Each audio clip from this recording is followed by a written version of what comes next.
करने से पहले गांव वालों से कहा कि जब मैं मर जाऊं तो मेरी मैयत के आसपास बर्फ के बड़े बड़े टुकड़े रख दिए जाए और जितना जल्दी मुमकिन हो सके मुझे दफन कर देना। लेकिन दोस्तों, जब उसका इंतकाल हुआ और जब मैयत को गुस्ल देने के लिए हाथ लगाया जाता तो जिस्म के ऊपर से खाल ऐसे हट जाती जैसे कोई चादर हो और जिस्म के अंदर कीड़े मकोड़े चलते फिरते नजर आते। ये दिल दहला देने वाला मंजर गुस्ल देने वालों के लिए बड़ा डरावना था। तो दोस्तों, ये शख्स कौन था? इस शख्स ने ऐसा कौन सा गुनाह किया था जिसका अजाब उसे दुनिया में ही मिलना शुरू हो गया? दिखने में बहुत ज्यादा नेक लगने वाले इस शख्स की आखिर ऐसी क्या गलती थी जो इतना सख्त अजाब आया? इसके बारे में आगे हम आपको वीडियो में बताएंगे। लेकिन उससे पहले अगर आपने इस वीडियो को लाइक नहीं किया है तो इसे लाइक करें। अगर आपने अभी तक हमारे यूट्यूब चैनल को सब्सक्राइब नहीं किया है तो चैनल को सब्सक्राइब करके साथ में लगे बेल आइकन को जरूर दबा दे। तो चलिए वीडियो शुरू करते हैं। दोस्तों, दुनिया की तख्लीक का एक मकसद जजा और सजा भी है। जो जैसा अमाल करेगा वो वैसा ही सिला पाएगा, यानी जैसी करनी वैसी भरनी। दोस्तों, दुश्मनी की वजह से किसी की जान लेना एक बड़ा फितना है। कत्ल होने वाले के साथ साथ उसके घर वाले भी जीते जी मर जाते हैं और उनका कोई वारिस नहीं रहता। लेकिन जब अल्लाह की तरफ से पकड़ हो तब कोई भी नहीं बच सकता।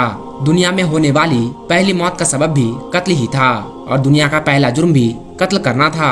दुनिया की पहली दुश्मनी का अंजाम कत्ल निकला और शैतान के बहकावे में आकर काबिल ने अपने भाई हाबिल को कत्ल कर दिया। कहा जाता है कि वो रूहे जमीन का पहला कत्ल था।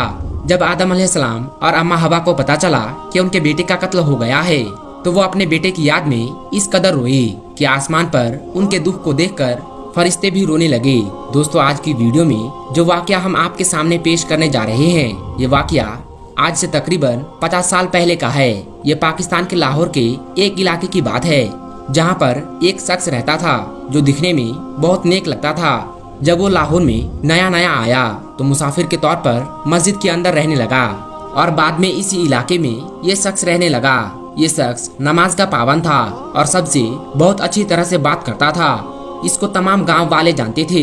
उसने गांव वालों को बताया था कि मेरा दुनिया में कोई नहीं है, माँ बाप, बहन, भाई, बीवी, बच्चे कोई भी नहीं है और इसी तरह मैं एक मस्जिद से दूसरी मस्जिद में रहता हूँ। उस इलाके में उसे काफी साल गुजर चुके थे और उसने अपने रहने के लिए एक मकान भी किराए पर ले लिया था। काफी लोग उसको जानते थे। अब आखिरकार वो बूढ़ा होने लगा था और अपने बुढ़ापे की वजह से अक्सर वो बीमार रहने लगा। एक रोज इसी बीमारी की वजह से उसकी मौत हो गई। इसकी मौत ने गांव वालों को ऐसे खौफ में मुब्तला किया कि सबका बुरा हाल हो गया। कुछ करीबी लोगों ने उसका कफन का इंतजाम किया। जब उसको दफनाने की तैयारी चल रही थी तो मस्जिद के इमाम साहब तशरीफ लाए और कहने लगे, इसने मुझसे कहा था कि मेरे इंतकाल के वक्त बर्फ के बड़े बड़े टुकड़े मेरे चारों तरफ रख दिए जाए। चुनांचे बर्फ के बड़े बड़े टुकड़े मंगवाकर उस शख्स की मैयत के चारों तरफ रख दिए गए। मौलवी साहब ने फिर कहा कि इस शख्स ने मुझे वसीयत की थी कि जितना जल्दी मुमकिन हो सके मेरी तदफीन कर दी जाए। मौलवी साहब की बात सुनकर और बर्फ के बड़े बड़े टुकड़े देखकर सब लोग बहुत ज्यादा परेशान होने लगे। फिर जब इस शख्स को गुस्ल देने के लिए ले जाया गया तो असल मामला उस वक्त हुआ। लोगों को ये बात समझ आई कि इमाम साहब तदफीन की जल्दी क्यों कर रहे थे।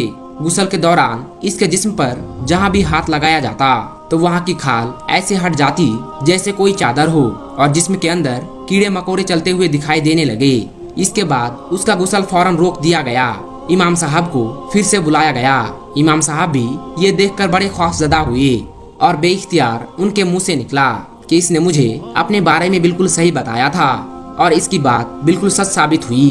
वहाँ पर मौजूद सभी लोग ये बात सुनकर हैरान हो गए। वो लोग ये समझ तो ना पाए कि इमाम साहब ने क्या कहा, लेकिन इमाम साहब के कहने पर मैयत को हाथ लगाए बिना ही उस पर ऐसे ही पानी डाल दिया गया और उसको जल्दी से कफन दे दिया गया। फिर जल्दी ही जल्दी उसको कब्र के अंदर उतार दिया गया।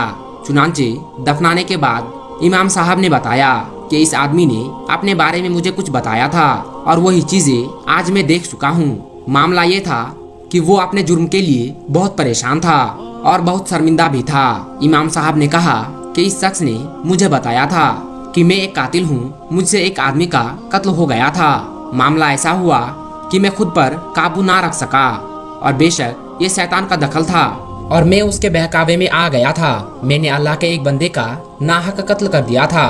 कत्ल की वजह तो उस शख्स ने ना बताई, लेकिन ये निहायत ही शर्मिंदा था। और बताया कि अब उसका आखिरी वक्त भी करीब आ गया है। उसने मजीद बताया था कि कत्ल के बाद मैं अपने घर वालों को छोड़कर इधर उधर भटक रहा हूँ। मेरे वालिदैन भी है और बहन भाई भी है और यहाँ तक कि मेरे बीवी बच्चे भी हैं। लेकिन जब मुझसे ये शैतानी अमल हुआ है तो मैं बेहद अफसोस करता हूँ और कभी उनसे नहीं मिल पाया हूँ। मगर उस आदमी को अपने अंजाम की खबर हो चुकी थी, इसलिए उसने वसीयत की थी कि मेरे मरने के बाद मेरी मैयत के आसपास बर्फ के बड़े बड़े टुकड़े रख दिए जाए और जितनी जल्दी मुमकिन हो सके मुझे दफना दिया जाए। दोस्तों, ये एक नाहक कत्ल करने का नतीजा था जो न सिर्फ उसे इस दुनिया में भुगतना पड़ा बल्कि आखिरत की सजा भी बाकी होगी। दोस्तों, एक इंसान का कत्ल दरअसल पूरी इंसानियत का कत्ल है।